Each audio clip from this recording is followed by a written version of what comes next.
Now, when you take all the events of World War II into account, and when you look at what's going on in the world today, you look at how 9/11 was staged, and you look at everything that's been done, the crash of the global financial system, which is simply going to be used in order to introduce one world currency.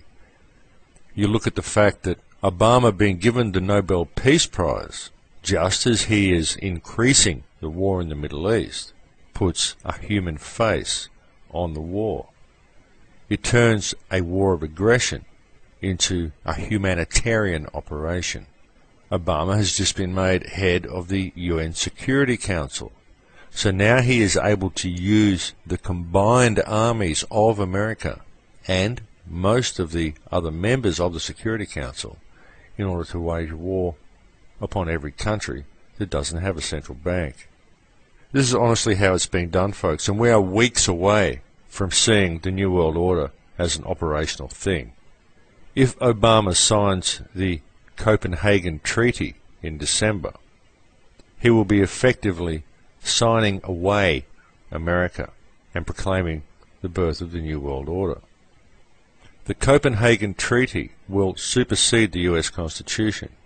America will never be able to leave the global organization that is being constructed, because it can only leave this organization with the permission of all other parties involved. They're going to use it to transfer wealth from first world countries to third world countries as a debt for global warming. They're saying that because Western countries have used more CO2s and we put more pollutions into the atmosphere, we're more responsible for global warming, so there's going to be a transference of wealth. This is in the treaty. Yet the concept of man-made global warming is based on bad science. It's a myth. It's simply not the truth. There are thousands of scientists, and there is an abundant amount of evidence to indicate that the actions of mankind on this earth have nothing whatsoever to do with global warming. All of the planets are heating up, every planet in the solar system.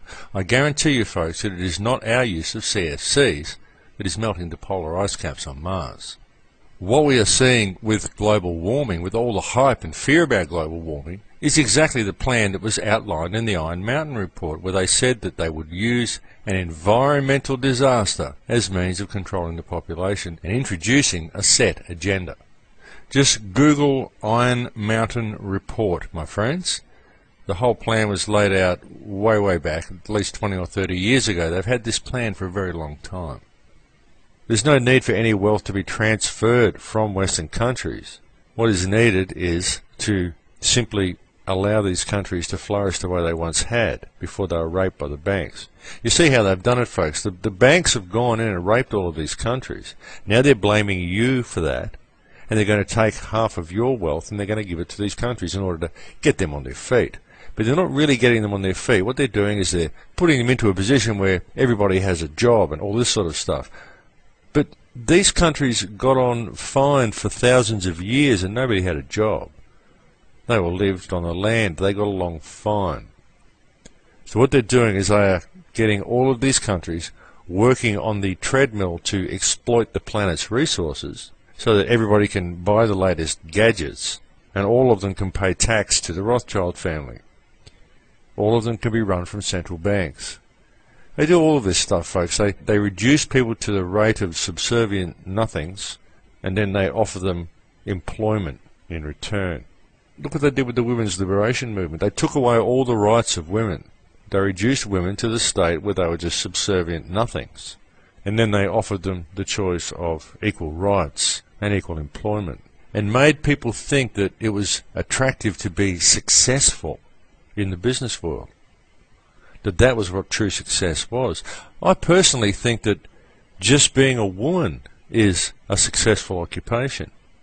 I think that being a woman that raises a healthy child, that brings a healthy child into the world and raises a healthy child and is a good mother and a just and meaningful teacher to their child, I think that is a very, very successful woman.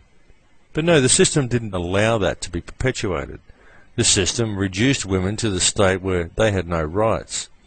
And then they offered them equal rights, which was equal employment, which means that these women could now be taxed. These women could now serve as a source of income for the banks. And if you want to be a successful woman, rather than being a beautiful mother and a source of aspiration to your children, a great teacher and a great provider, the idea of being a successful woman now is to forget the female energy, to take up male energy, to put on a suit with shoulder pads, become the head of a corporation, and go out and rape the world the way a man would do. That is a successful woman in modern society. And now we see the introduction of the Copenhagen Treaty. If Obama signs this treaty, this will create the New World Order. We see Obama as the head of the UN Security Council. At his disposal, the biggest military force the world has ever known. We see absolute atrocities happening all over the Middle East. We see Israel poised to strike Iran. We see religious fervour and people shouting out that their God is better than everybody else's God. And we could change the whole thing by simply looking at what's going on, by understanding how this world is run, by understanding the connection we have with each other, and by not complying with this system. If all the world could simply live in love, we could change the world in 3 seconds. It really is time to act, folks. Don't wait to be saved. Don't wait for disclosure to change your reality for you. Don't wait for Jesus to come back and save you in the final hour. Don't wait for the world to change in 2012. Understand the true nature of this reality.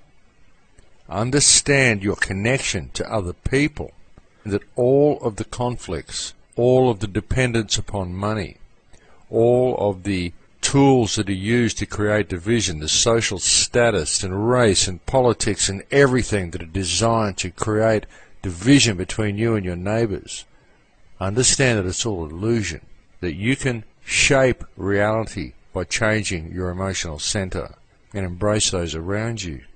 And we can literally change the world in 3 seconds. We don't need to go through any of what we are facing. Stand up and say no. Stand up and say no to what is being created. Wake your local police officers up. All of you police out there, what the hell are you doing? What the hell are you doing? Look at the world that you are creating for your children. Are you even human? Is this what the hybrid program that we hear all about is actually about? Is that to create police officers that aren't human? What's going on with you people? How can you suppress other people the way you do in the name of freedom? Can't you see how brainwashed you are? Can't you see how your actions are so diametrically opposed to what freedom is? How can you do this? Members of the military, how can you go and wage war in the name of peace? When you want peace with another nation, you don't go to war with them. You go to peace with them. You work at gaining an understanding with each other. This is what you do. Because we're all the same. We're all just like each other. There is no division. There is no reason for any of this to be going on. Look beyond what the media tells you. Look within your heart and understand the connection you have to all people. All the people who oppose the police, talk to them. Play them this radio show. Do whatever you can. But don't hate them. Don't attack them. Don't riot and give them an excuse to say, look, the people are violent. We need Kevlar and batons. Love them. Ask them what's going on. Let them know that all you actually want is a better world.